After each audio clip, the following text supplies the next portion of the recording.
In experimental study, it is the investigator mainly that controls everything. So the main uh, goal initially is to have a group that is relatively the same. So I'm saying relatively because in real life situation, you really cannot have an equal or very similar group unless you choose them deliberately. Diba? So if you specifically choose them deliberately na, okay, so 5 years old, 5 years old dire, 10 years old, and 5 years old, 5 ka 5 sa Picas, and another 5, 10 years old.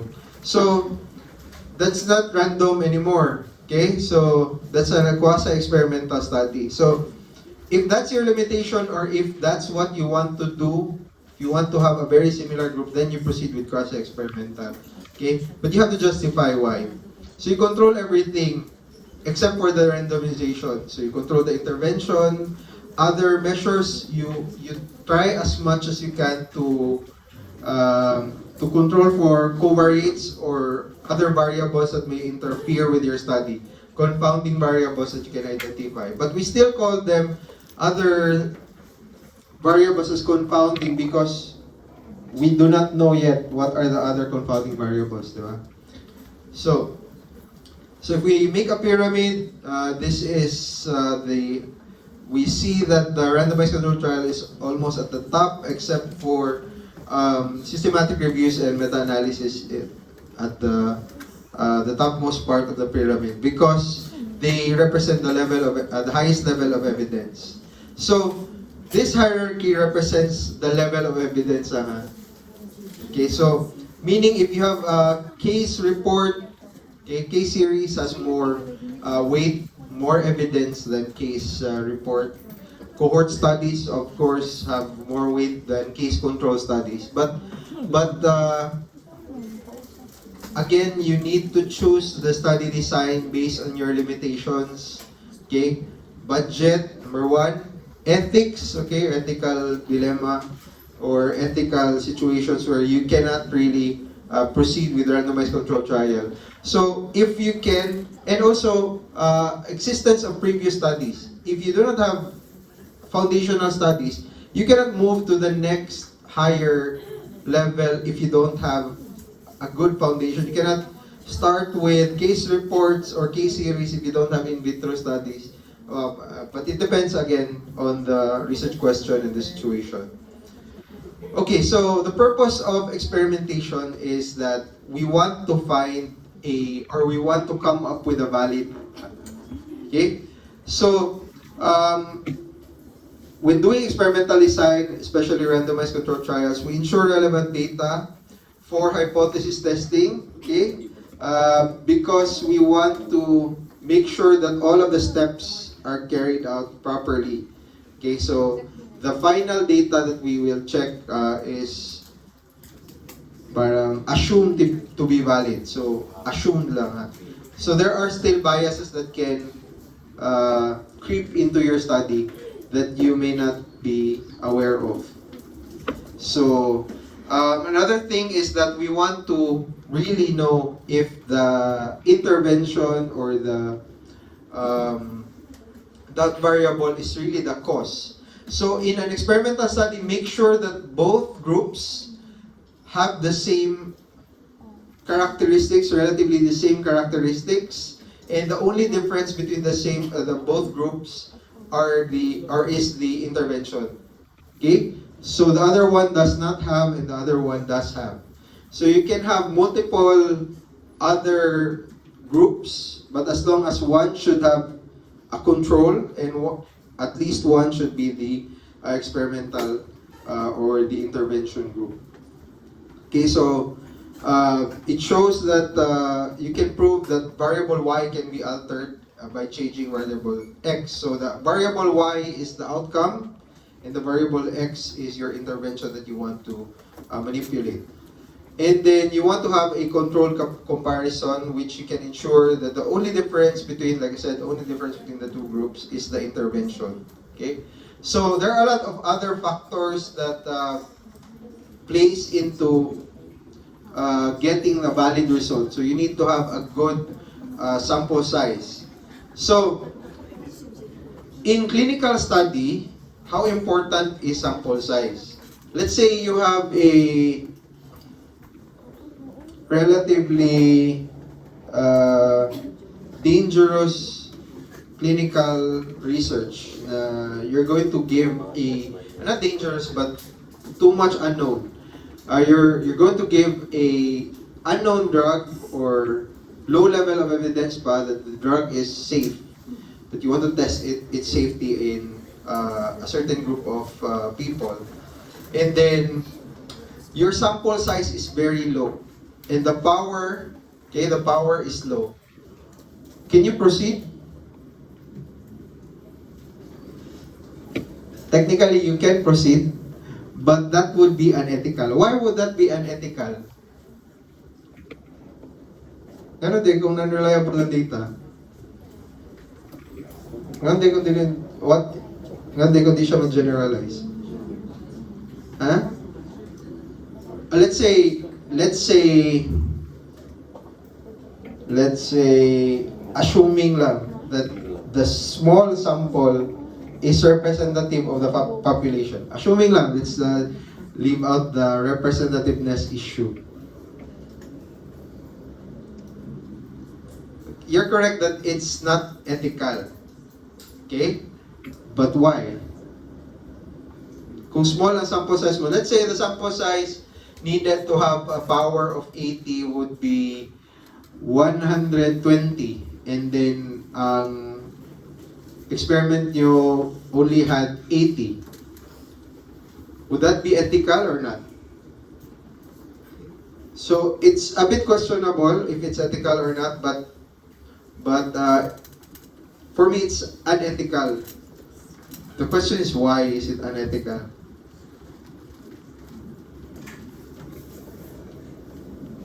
What do you think? Sige na. Idea lang. Go.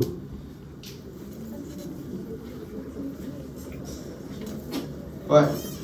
If you have a small sample size. Huh? So the experiment is you're going to give a drug A to one group and a placebo to the other group. But the only issue with the study is that, let's say the sample is representative to the population. The only reason is that the sample size did not meet the minimum count. Huh? So, Chloe, it has something to do with the result. Huh? Ano? Gano'n sayang mo eh?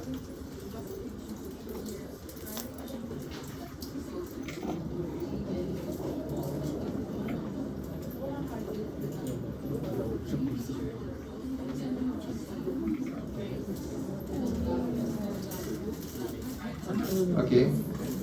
So basically what she's saying is that the result won't still be reliable enough to be applicable to the whole population. Meaning, we still cannot trust the result because the power is low. Okay? So, what does the power represent pala? So, this is, ano na. So, it's the possibility that the result is valid 80% of the time if you have a power of 80. So, the acceptable is 80 above power. So if you have a low sample size, you will decrease the power. So if it will decrease low enough, let's say 50. So mubalik ka punta sa result na 50-50. Going back to the unknown lang pa rin tayo. So you subjected those small group of people to a unknown danger. Tapos when knowing that the result that you will get from this is still underpowered, so unethical siya. Might as well not do it anymore, di ba? Okay, but again, technically you can do it still, but you will be questioned by, of course, experts. Why did you still do it when knowing? But you can still proceed. You can increase your. That's why I'm stressing this, because for some of you who will proceed with experimental studies, make sure that your sample size is enough. Okay, and never try to compromise your sample size, because what you're doing sometimes is rather than changing the design of the study, what the students are doing is, dili nila i-compromise ang test. They compromise the sample size. I-lower na lang ang sample size so they can proceed with the test. Which is wrong. You stick with the sample size, you adjust your design. You adjust your method. Okay? I know that there are sometimes you have a method in mind na parang you really want to do this, but your budget is not big enough to proceed. So, adjust. There are still other ways. So yes, so this is the design framework for experimental studies. So you need to have your reference population. So the population initially, what's your target, and then you study the population, and then you have your inclusion-exclusion criteria. So inclusion-exclusion criteria, almost all the time, this should be at the beginning of the study. Why? Because it will cost you a lot if you change your inclusion-exclusion criteria. Let's say, for example, inclusion-exclusion criteria is 18 to 35 years old. So inclusion, 18 to 35 years old. And then you screen for your for the sample, and then you started your study already, and then nag-data gathering naman to, you realize na parang, what will happen siguro sa mga 60 years old? Sige, i-change na lang natin. Then you will have to go back to the screening again, okay? Which will cost you a lot. But I didn't say an absolute, I don't know, never. So there are studies that you can adjust, okay? But that's inherent to the design of the study, which I will think I will mention later. So inclusion-exclusion criteria is, as much as possible, never change them in the middle of the study. That's why we are very strict with protocol defense in pharmacology, which I think you will learn 2-3 weeks from now, okay? For the defense of your title, that most of the faculties are very strict, especially with regards to the methods and how you wrote your protocol. Because once you start, parang we can't do anything about it anymore. But we can still do something during the protocol. So informed consent also is very, very important. Yes, I think you know that. And for it to become a true experimental study, you need to have a randomization, a random allocation. So sampling and allocation is different. Okay? Remember, we have probability sampling and then probability sampling, and then we have an allocation. So sampling is when you are screening and gathering participants for your study. But when you are trying to allocate them to the experimental versus the control group, that's the allocation. Okay? So once, let's say you did a purposive sampling, pero the allocation is randomization, randomized, then you can still call that a randomized control study. Okay? But it's not entirely, but there's a threat to the validity of the study because you didn't do a probability sampling. So, again, RCT, randomized control trial, is the gold standard for health research evidence. And a randomized controlled double-blind clinical trial is the most trusted evidence. Okay, so this follows rigorous experimental design principles, which include these types of trials. So you have prophylactic trials wherein you're testing immunization and contraception methods used during COVID for the testing immunizations. So RCT pa rin yun. Therapeutic trials where you're trying to evaluate drug treatments and surgical procedures. Safety trials assessing side effects of medical interventions like surgical procedures also. And risk factor trials wherein you're trying to prove disease etiology through controlled exposure. So in the randomized control trial, once you have your sample, then you randomly allocate them into the experimental or control group. So the best way to randomize is use a computer-generated randomization. But there are also parang books that you can purchase that has random numbers, and then you have to randomly select one line and you have to follow that. Whatever is written there, never intervene with the allocation. When I say never, never, for it to retain its label as a randomized control trial. Because even just one, for example, I think it was an episode of a series where, di ba, as the doctor, when you do a randomized control trial, you know which is sometimes if there's no clear blinding, you know which one is the experimental group, or you have some idea which is the experimental group and which is the control group, and you're trying to give a medication. In that episode, the medication smells bad. The actual medication smells bad, but the placebo doesn't smell anything. So the nurses notice na the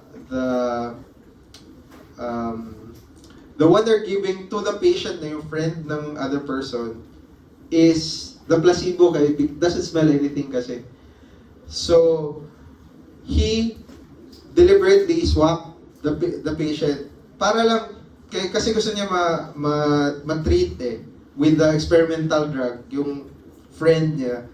So that what happened actually is it compromised the entire trial for just that one patient. So that's how important randomization is, okay? Because we don't want to intervene or interfere, so that we can have a reliable result. And we'll talk about a little bit about reliability and validity later. So what are the factors to decide, or factors that are critical to the design? Okay, so treatment knowledge, meaning the complete understanding. Before you start an RCT, you need to know that the treatment that you're giving has undergone preclinical trial, safety trial, like AED, ED50, LD50. So you need to know everything about it before you proceed. Diba? Because you cannot, ano ba mga gamot nyo ngayon? Na, let's say, spirulina. And then spirulina, you don't know the dose yet. You just know that it's safe, but you don't know the technical details about its dosage. So you need to know how it should be administered, meaning you need to have references for preclinical studies, how it was administered. And then, of course, you need to know also the disease. If you're treating for something that you don't know, you do not understand the disease, it's a relatively new disease. Like for example, COVID, and you're trying to start treatment for COVID na wala mong kabalo at that time, let's say early 2020. So invalid na ang RCT ninyo. And then you need to know, you need to choose carefully your target population, because you cannot just randomly choose which population lang ninyo apply ang drug that you want to test on. And of course, the ethical consideration, if it can be done or it cannot be done. Because sometimes, like I said, like smoking or let's say shabu. Of course, sometimes we want to know the effects of amphetamine addiction, but cannot give amphetamine to somebody. Okay, so observation na lang dyan as much as possible. So once we started with the or before we start with the method, okay, while we're still designing, now you know what are the important things to consider when you are designing the clinical trial.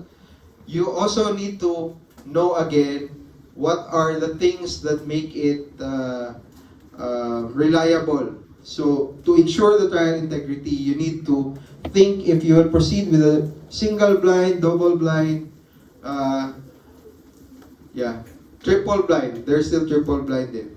Okay, so this is to hide treatment identity from subjects and investigators, and also a triple blind from data analysts. Okay, so that's the triple blind. So the first blinding should be the participant. Second blinding should be the investigator, so that makes it double blind.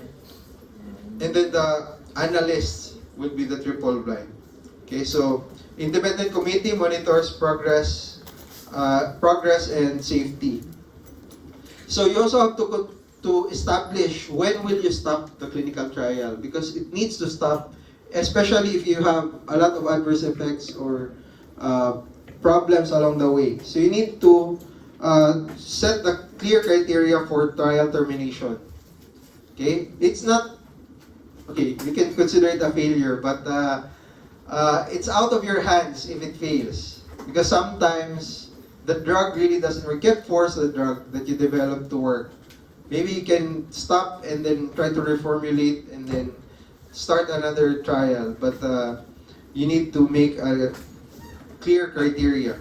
Okay, so including fixed sample size, sequential analysis, and procedures for adverse effects. So mostly, we stop because most of the studies, they stop not because of adverse effects, but because they cannot reach the sample size. Yes, because sometimes the sample size is, let's say, 700, pero 4 years na napasa sa 300, then they will decide, okay, we cannot really reach with our budget and cannot reach the 700, so we stop at 300. Okay? So, medyo sayang, pero that's the criteria kasi talaga. Okay, and then selective attrition. You will have dropouts in your experiments all the time. Okay? So, you need to prepare for that. So you need to add to your the sample in the experimental or in the control group 10% or more, at least 10%. So if the sample size is 50, you add 5 more. Okay?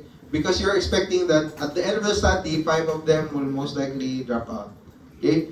And then, it is also subject to attrition bias. What's attrition bias? For example, if you have an experiment, then the experiment is a surgical experiment. You are doing a surgical intervention to the experimental group, and no surgical intervention to the other group. Of course, in the surgical intervention, some of them might die during the procedure, and your results may be skewed. Or, for example, in the safety group, some of them may want to not proceed with the study. So, unbalanced yung two different groups niyo. So that's what we call attrition bias. Because when you compare analytically at the end of the study, you will notice that one has a larger sample size than the other. Hindi na siya balance. So data integrity is also very important. So impeccable record keeping with quality control, proper supervision, and regulatory compliance throughout the study is very important. So you need a point person for this to identify if there are, because if you are the data collector, you know the parameters, but sometimes na yung mga corners that cutting corners, mga ganun. So or overestimation. So you need a person to assess if the record keeping or the measurement is still at par. Okay, so community intervention trials are randomized experiment conducted in community settings. So the difference between the randomized clinical trial and this one is that you are studying the whole community and you are randomizing them based on different groups. Meaning, section 1A is receiving a different intervention and the other, ang comparison nyo is 1B. 2A and 2B. Okay, so you're not really, para siyang, it's not purely random. Okay? It's not purely random because all within that community. Pero actually, you're thinking that you're randomizing, but it's actually the whole population that you are randomizing, not individual people, which decreases the power. So, This is applicable in situations like vaccine testing, wherein communities receive vaccine or placebo to test population level effectiveness. Okay, and nutritional interventions, of course, and health service evaluation. So depending on the location. So CIT challenges and consideration. Contamination. Some individuals may receive intervention. So for example, from the control group, supposedly, but you live very close to the group who are receiving the intervention. Sometimes tagaan kag vaccine. Okay? So that's a contamination. Co-intervention is simultaneous introduction of other interventions that can confound results and affect comparison validity. So these are technically variables, confounding variables that happens in the middle of the data collection. Clustering effect is when effective sample size is number of communities, not individuals. Okay? So this requires special statistical procedures. So na-cluster into smaller groups that have similar results. But actually, this is not a very reliable. So we need to adjust this analytically.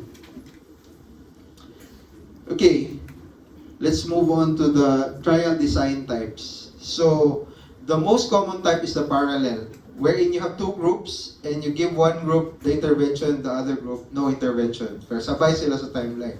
You cannot do one group last year intervention and then this group this year for the control.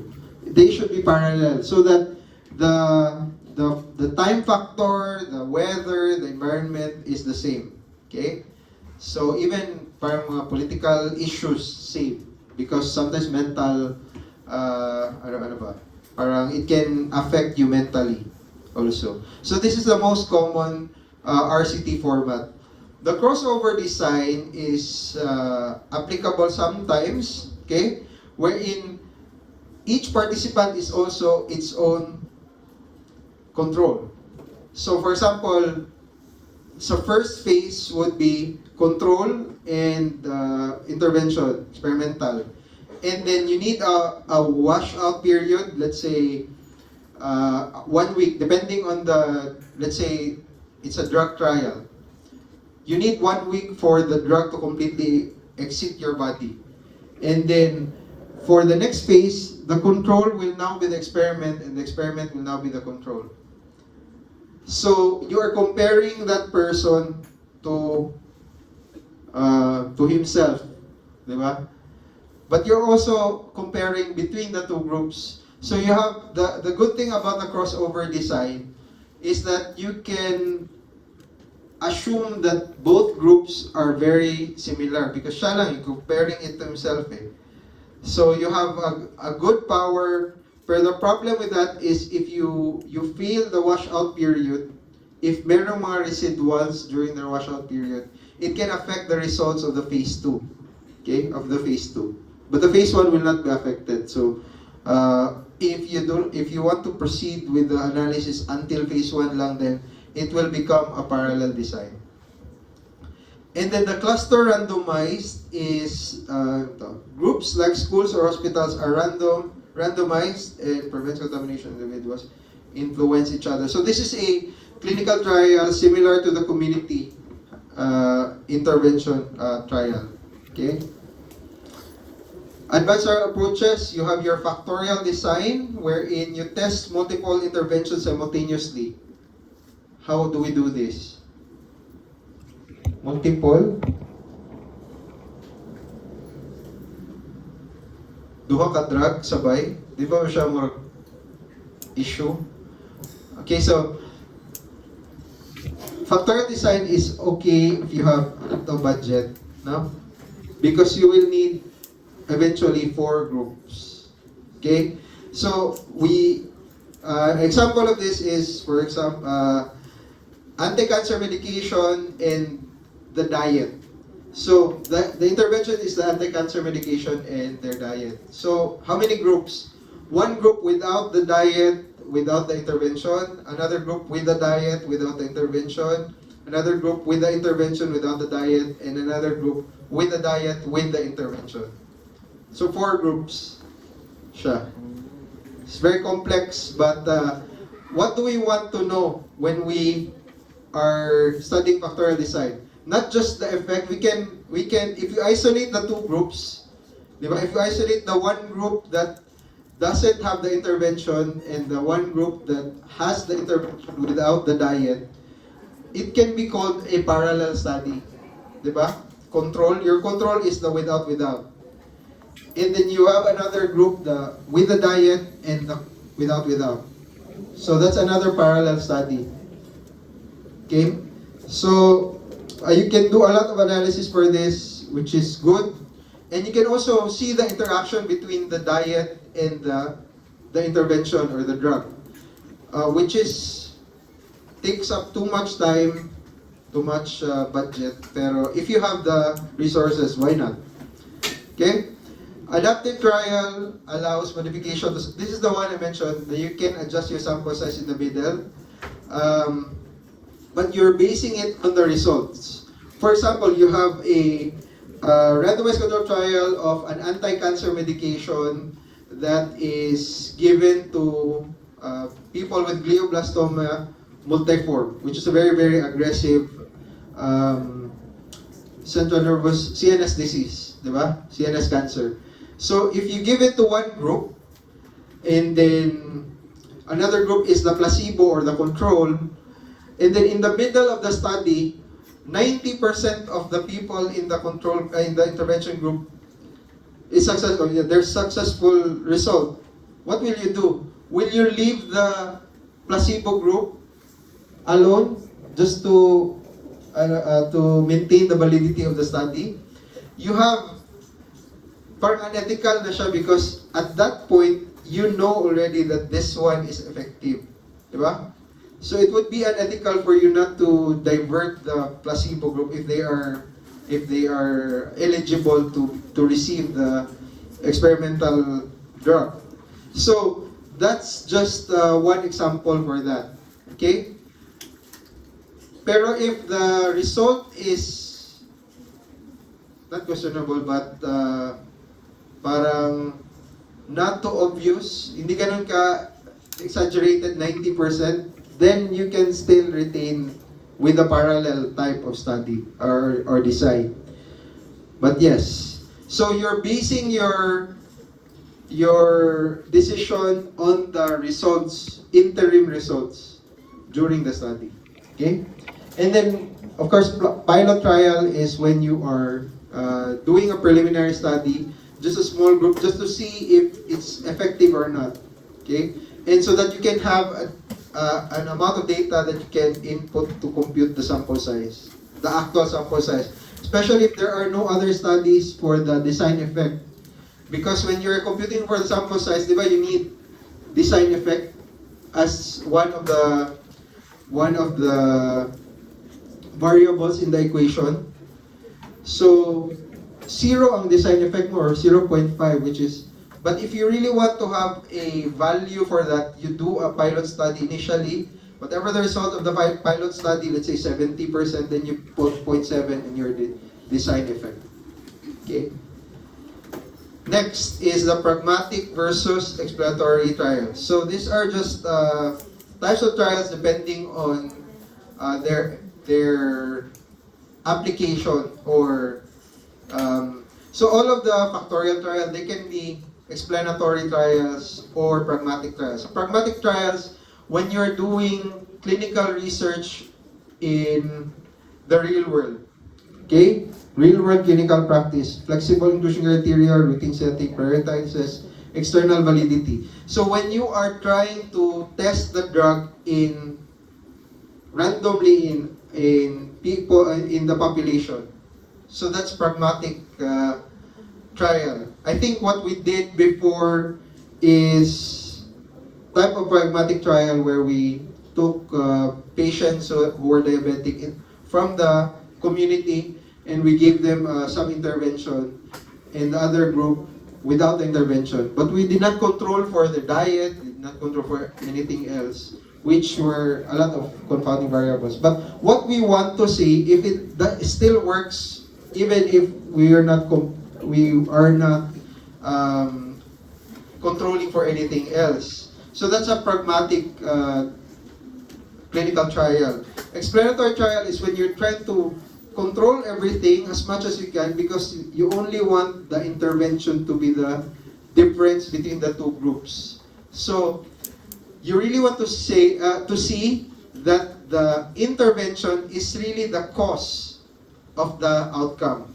So you are prioritizing the internal validity. So I'll talk about internal validity later. And then another types of clinical trial is when you are looking at the goal. This is more of the interventional studies. Here, superiority trial, non-inferiority trial, and equivalence trial. Parang almost similar ang non-inferiority and equivalence, no? Almost the same. Okay, so superiority trial, this is the most common when you are doing your drug experiments, pharmacology experiments. You want to see, di pala, parang I think the most common is non-inferiority. But in superiority trial, you are trying to see if the new drug is better than the standard. So let's say you have Ozempic, okay? But you develop something, you want to see if your new drug is better than Ozempic, meaning quicker, loses weight quicker, or loses or safer, or ano pa ba? Mostly quicker to lose weight, di ba? So, in non-inferiority trial, you're testing if the drug is not worse. Okay, obviously because non-inferiority, but you have to set the pre-specified margin. You have to set the margin. Meaning, for most of the time, the margin is 10%. Okay, or actually 15%. But some authors, they would like 10%. Meaning, if it's 10% lower than the standard drug, meaning it's not inferior. So it's not inferior. In equivalence, your testing is neither worse nor better. Okay? So you want to develop a drug that is the same safety profile, even same mechanism of action sometimes. Okay? So for non-inferiority trial, for example, you want to develop a cheaper drug, di ba? So most of the time, cheaper mga plant-based na mga concoctions, di ba? Or mga spirulina, sometimes they are cheaper than the actual drug. So you're going to establish a non-inferiority trial to see if your drug that you develop using the plant is not inferior. An equivalence trial is if, for example, paracetamol and Saridon versus Biogesic. So you want to see if they are the same, equally. Okay? So the generic versus the branded. Okay? And another thing to consider also when you are developing clinical trials is at what phase of the trial you are at. Okay? Phase yan. So phase 1 of the clinical trial. So this is excluding preclinical. So this is purely clinical during the intervention with humans na. Okay? So this is the first human testing. After you're done with in vitro and you really establish that it's effective and it's relatively safe to animals, then you will be given the go signal by the ethics community that, okay, you can proceed with the phase 1. But what will you do during the phase 1? You are supposed to establish a safety. You establish the dosage, you establish the basic pharmacology, this is the time when you are testing for liver enzymes, creatinine clearance, or creatinine levels, uric acid, just to see if it's really safe for humans. Okay? But you give this to non-diseased, healthy individuals. You give this to healthy individuals just to check if it's safe for healthy individuals. So phase 2, this is the time you give it to the actual population that needs the drug. For example, if the drug is intended for hypertensive patients, then you give this to hypertensive individuals na. So what you're checking here is in a small sample size, you check for the effectiveness. If it's really effective for hypertension or not, or effective for the specific cancer or not. And then you're trying to investigate the safety also, always safety in all the phases, and the dose-response relationship, okay, for its effectiveness. And then in the phase 3 trial, this is when you are evaluating in a large, diverse population. Okay?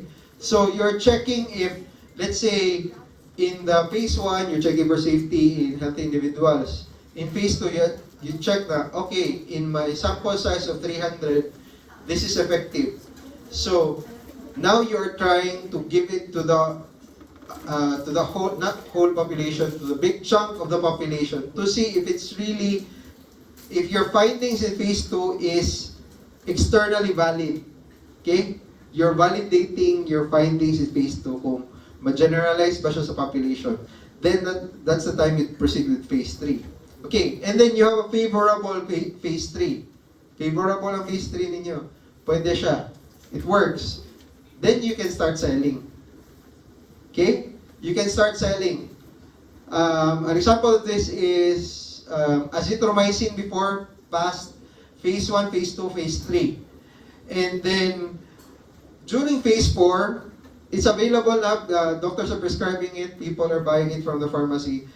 They did a post-market surveillance of azithromycin, and they learned that a very, very low number of individuals was developing this side effect, but the side effect is very grave. The side effect is torsade de pointes. It's torsade de pointes. Okay. So the torsade de pointes is a parang nagataas ang QRS, widening of the QRS, and eventually causing arrhythmia. And it's a type of arrhythmia actually.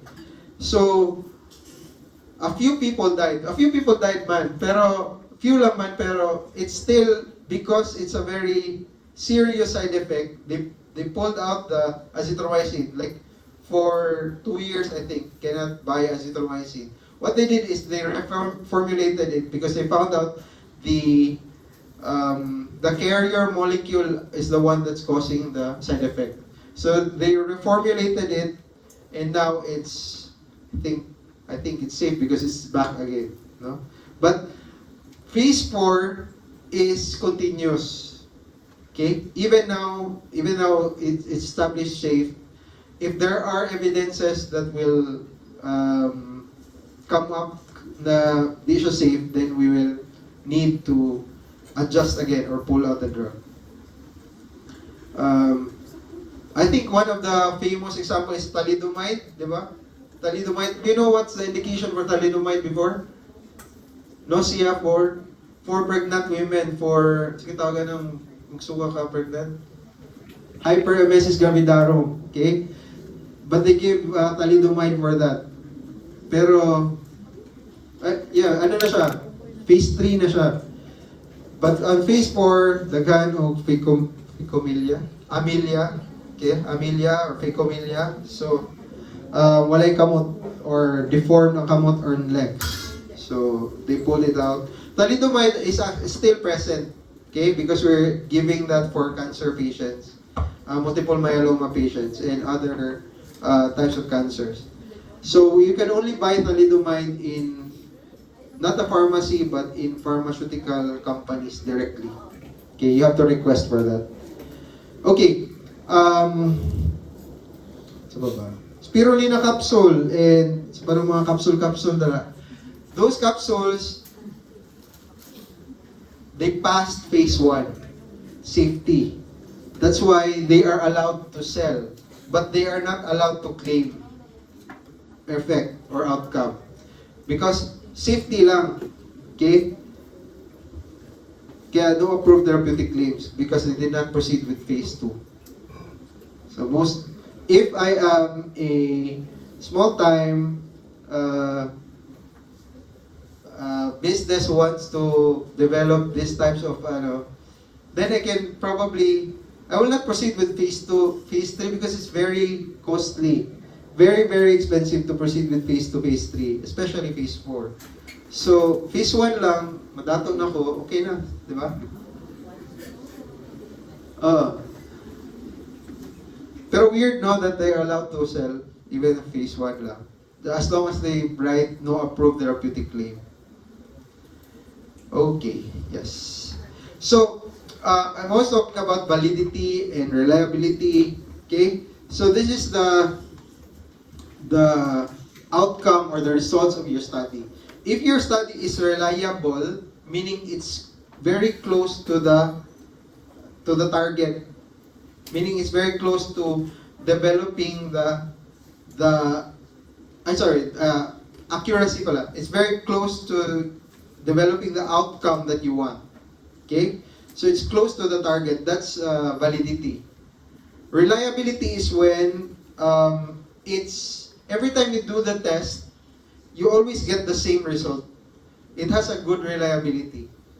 So meaning if you do the test multiple times and the results are all around, okay, that's an unreliable intervention. Okay? But if it's scattered pero the results are close to the center or very close to your outcome that you want, then you call that reliable, valid but not reliable. Poor reliability. Okay. So what are the threats to your validity? Okay, so we start with internal validity first. What is internal validity ba?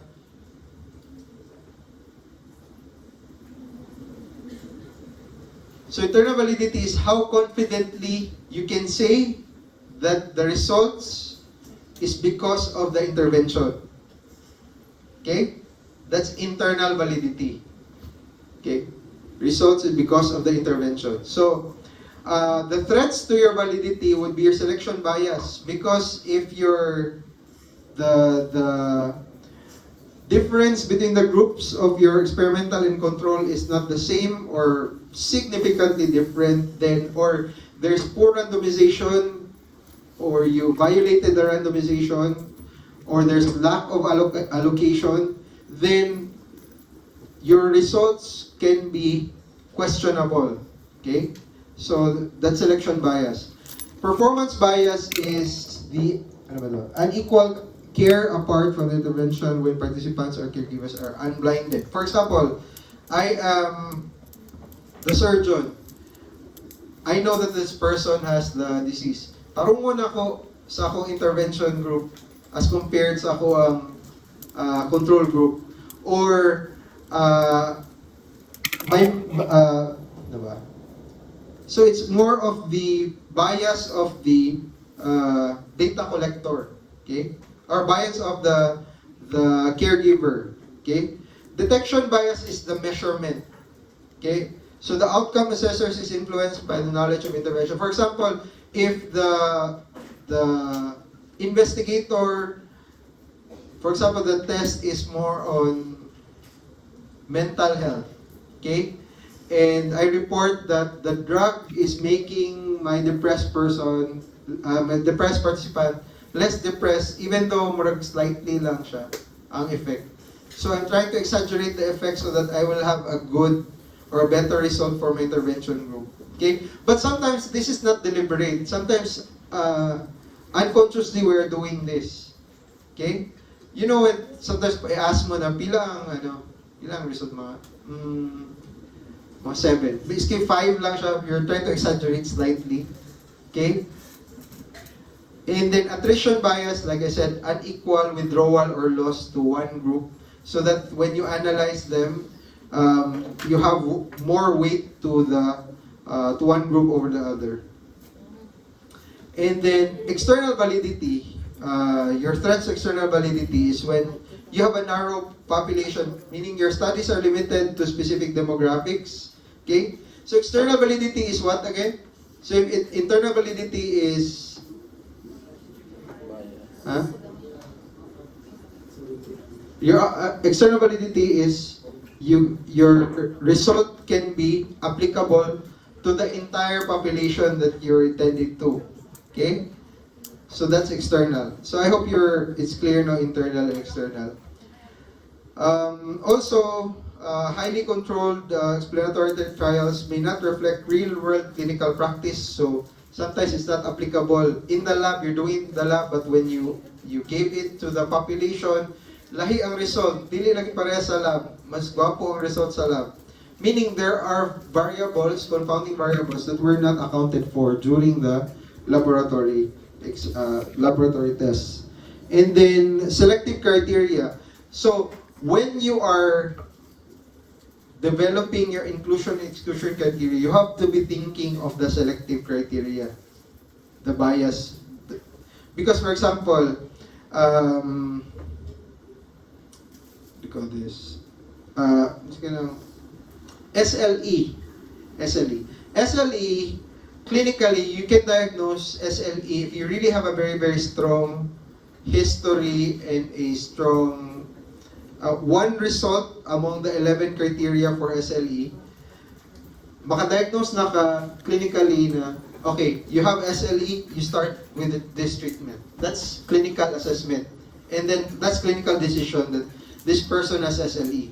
But in research, you cannot do that. You cannot, just because you have a high suspicion that this person is SLE, you will, okay, sige, SLE na ka. No, you have to follow the criteria. So, the issue with following the criteria, meaning you need to have 3 out of the 11 criteria for it to be called SLE. If you follow that, that's too rigid. There are SLE na duha lang. Pero klaro na na si SLE, pero duha lang out of the 11 criteria ang so you cannot include them in your study, which will limit your sample, which will limit your population. So it will eventually threaten your external validity because you're only choosing those who have very, very overt signs of SLE.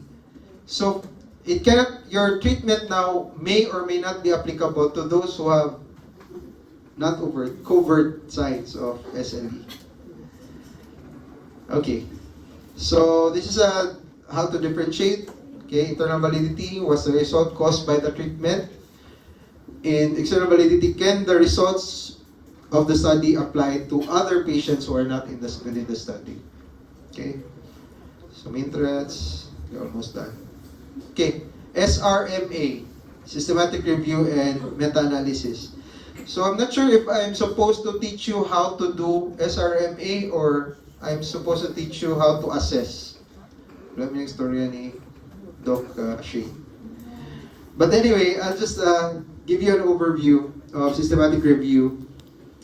So it's a little bit of both how to assess and how to do a systematic review and meta-analysis. So systematic review,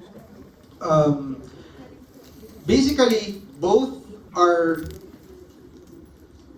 meta-analysis is related to systematic review. So overall, you're gathering studies, different studies, results from different studies, and you're formulating a conclusion.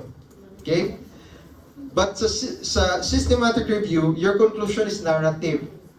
Meaning, you're reading study 1, study 2, study 3, study 4, study 5, and you formulate, you synthesize your narrative.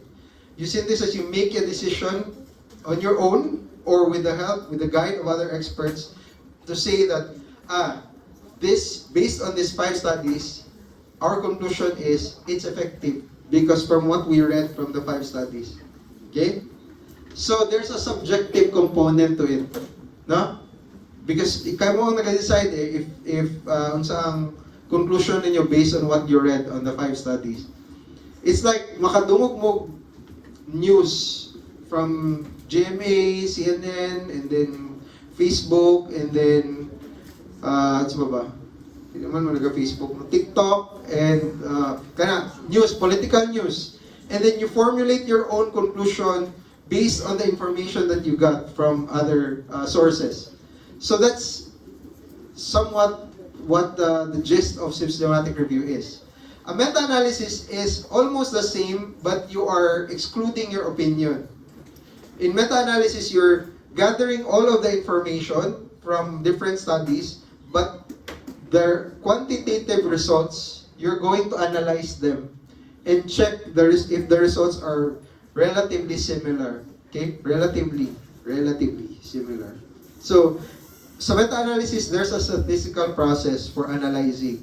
But in systematic review, you're formulating a narrative synthesis. So these are the steps of systematic review. So first, of all researches, you start with a question. Sige, yung mga drugs ninyo ginatest karon? I mean, for your pharma. Huh? No. Sa experiment niyo, sa research. Serpentina capsule. Oh. Is serpentina capsule effective for, let's be more specific. Is spirulina capsule effective in decreasing the blood pressure of hypertensive patients? Okay. So, one tailed hypothesis. Decreasing, not affecting. Because if you say affecting, could increase or could decrease, diba? So, one tail hypothesis. So, that's your question. So, what are you going to do? You're going to look for studies about spirulina capsule, hypertensive patients, and hypertensive with spirulina. But because your research question is very specific, there's an intervention and there's a group of people, you need to gather studies that are very similar. Okay? As similar as you can.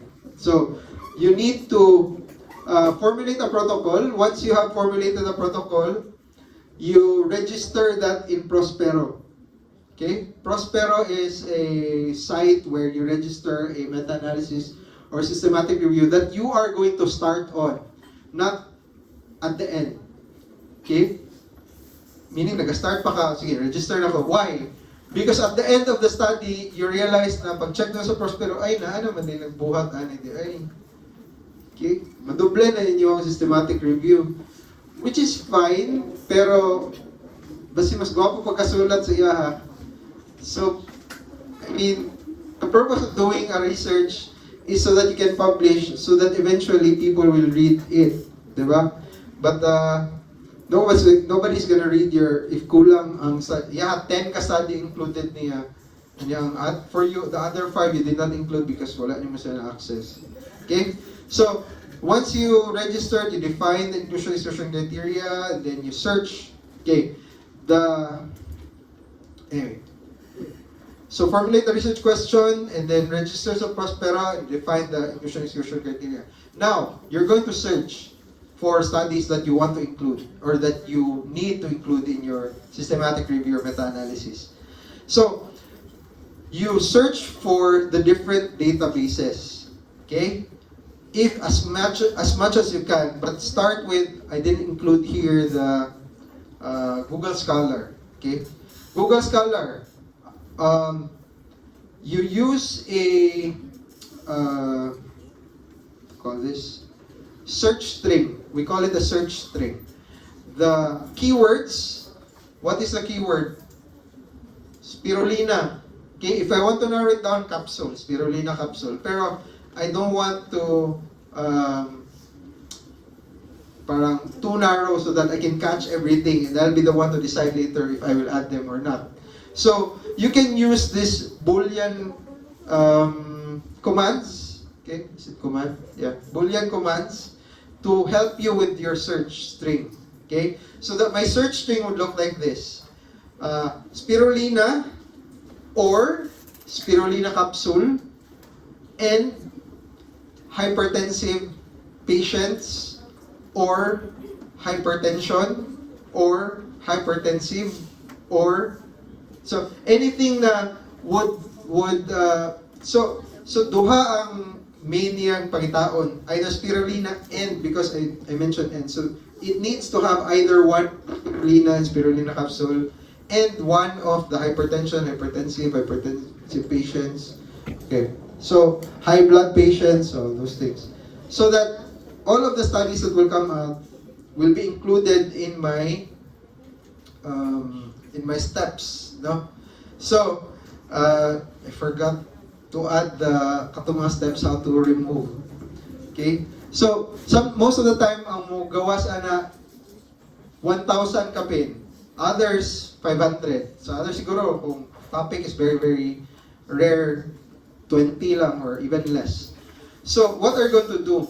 You look at the, you have Zotero, right? Or, anyway, you use Zotero and I forgot the other program. So that you can identify which are duplicates. Because if you search in Medline and you search in PubMed, pareha mo na sa study, di ba? So, overall, i-add niyo mo na sila and then in the next step, you're going to remove duplicates. So, siguro 80% mawala na or let's say 60%.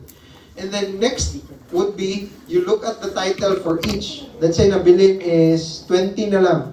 You look at the title for each, and then you, based on the title, you will know already na, this is not included because I know it's not part of my study. So, next step would be, after you narrow it down, let's say 15 na lang nabilin. Sa 15, you read the abstract for each. And you look at the results and the methods they used. If the methods are very, very, very different, then you remove those studies. If the results, let's say an outcome for me in hypertension and spirulina and hypertension is checking the systolic pressure, and sa iyang study is checking the diastolic pressure. So, I cannot compare those two, di ba? In my systematic review. So, no, tanggalon na ako siya. And then after that, when you're left with a few studies, let's say 10 studies or 8 studies, you download the full text. 3 of those I cannot download with my resources. So, exclude na ako siya. Diba? Di mo na ako ma-download. I used Sci-Hub already, but I cannot still download it, even using Sci-Hub. And there's a Shinji Q something in Telegram where you can request. No? I forgot the name. Basta marginana. But wala gyapon niya nakitaan. So, 5 na lang nabilin. So, I read the full text of the 5. And then, I cannot decide between, I want to include 4 of the 5 because for me, I think it's, tama siya. It falls within my research question. But the fourth one, questionable, I'm not sure. So what you're supposed to do is, you send it to experts, or your mentor, or your supervisor, or kay Doc Jen Tupas, so that she can read and she will help you decide if you add that or not. Okay? So, let's say you added 4 na. Then you can start formulate. Once you had the 4, you check the quality of the 4. How? You apply the grade system and the Cochrane's risk of bias to see if there's publication bias. How will you do that? Okay. So if results nyo would be all RCTs, then you can use the Cochrane risk of bias tool. Basta na siya'y mga parameters. Let's say randomized ba? If there's you read the text and you can see if there's randomization, if the sample size, how big, how many interventions did they use. Okay, so tapos na siya numerical value at the end. If observational studies like cohort and case control, then you use the NOS, Newcastle-Ottawa scale, or the Robbins 1, which is the risk of bias in non-randomized studies or of interventions. And then you check if there's bias. If there is bias, then you can decide to remove that one. Okay? So tulo na lang nabilin kay bias ang 4. Then you check the 3 for the grade, meaning the grading of recommendation, assessment, development, evaluation. So here, so yan siya. So you check for the quality of the evidence. Okay, but there are parameters using the grade scale. I will not ask you about it. in the exam. But at least you know that these are the things you need to use to assess for the quality and the bias of each study. At the end of this, can you listen? Because at the end of this, you can now formulate your narrative synthesis, and that will become a systematic review. Okay? So you nakabasa naman mo, then you can form your conclusion, and you ask your mentors also, is my conclusion correct? And then blah blah blah blah blah. Pero if you want to proceed with meta-analysis, kanina siya. So meaning the systematic review and the meta-analysis would start similar. They would just differ on the conclusion at the end. So narrative synthesis, systematic review, but if you do the data analysis, now you look at the results and you're gonna analyze them statistically, then that would now become a meta-analysis. So you look at the variables or the outcome variables that they are measuring. Most of the time, it's either odds ratio or relative risk or risk difference. And then if odds ratio, you get all the odds ratio from the 3 studies that you included, or hopefully 4 studies that I include mo. And then you can run them using fixed effect model, which is a statistical test also. If continuous variable, then you check for the mean, and then, or the standardized mean difference. Because sometimes you get different ang kailangan mga,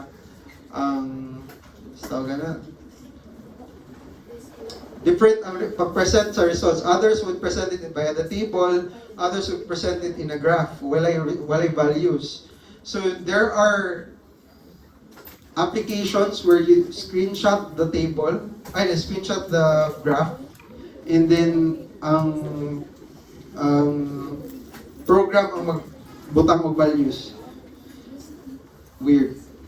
So you can subject this to either fixed effect models or random effect model. So what's the difference between the two? Always ninyo ni madunggan. I think di pa siya nag-sink in karon no ang meta-analysis, ang importance niya.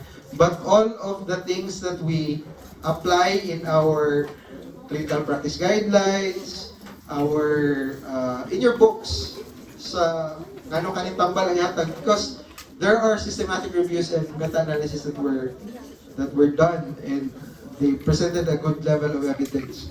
So, how did they analyze meta-analysis? Again, fixed effect model.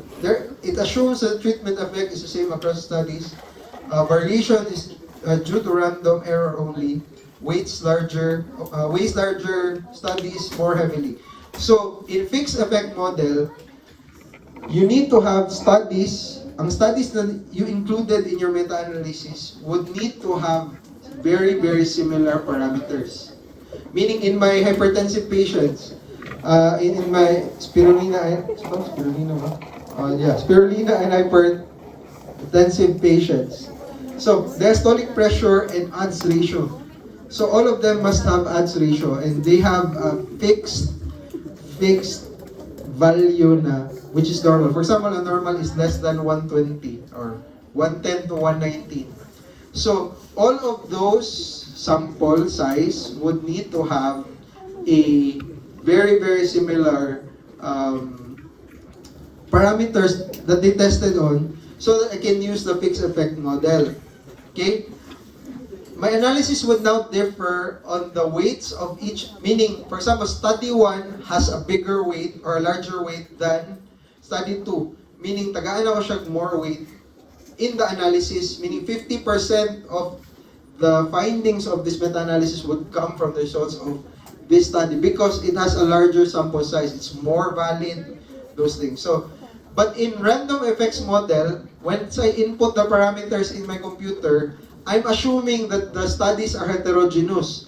Meaning one study is using systolic blood pressure, the other study is using MAP, which I can still compute for the systolic blood pressure eventually, depending on the study. Or they are using some form of ratio against the systolic and the diastolic. But I can still use them because most of the time there's a normal man, diba? If you deviate from the normal, then you can say that it's abnormal. So I use a random effect model because there's a level of heterogeneity between the studies. So when using a random effects model, the computation will assume that all studies are equal, and they will assume that they are very variable, okay, non-random na variable. So there's assumption by the computation, okay. And I will not ask this exam ninyo, but these are the names pa lang ni dili pa ni ang pag-compute, the names of the equations that will be used in fixed effect model and random effects model. So random effects model, there are a lot more, but the most common is the Simonian and Laird computation. So in odds ratio, risk ratio, and risk difference, random effects model. So the subjective lagi kayo mag-choose of fixed effect and random effects model. There's something that can help you choose. You can compute for the heterogeneity. If it's very heterogeneous, there's a value na taas. If it's homogeneous on studies, then you can decide na mag-fixed effects model ko because the study is homogeneous according to this computation, which I'll show in a while. Gamay lang yun, 4 slides. Okay, so let's say na-compute na random effects fixed. What did they use here? So in this is the result in a meta-analysis, and I will teach you na lang how to read it. Sorry, kamay lang kayo. This is a life skill sa inyong sa inyong medical journey if you know how to read this. Because to tell you honestly, I only knew how to read this mga 5 years ago. Pero at least nobody taught us. Kani wala anything itudlo before. But anyway, yes. So these are studies. So they included 1, 2, 3, 4, 5, 6, 7, 8, 9, 10, 11, 12, 13. 13 studies. So this is one study horizontally. So these are the results for the study, including the sample size. Okay? This is the sample size. So the result or the odds ratio, is he using odds ratio? Risk ratio. It's using the risk ratio as mentioned here. Logarithmic risk ratio. So the risk ratio is noted here. For example, in Aronson study, 1948, this is the risk ratio. The square shows the weight of the, sayang no, the random effects mo lang igamit, dapat fixed effect. Anyway, sa random effects kasi, the square is almost similar in different groups. But here, they included weight per study.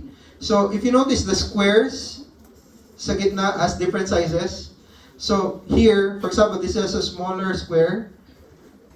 Ang yung weight is 3.82 lang ang value niya during the final analysis. Okay? And then, for example, this one has one of the largest squares. So the weight niya is 10.10% within the whole analysis. Okay? So these values here would represent the graph. So the confidence interval negative 2.01, that is the end of this line here. And the 0.23 would be the end of this line here. Okay?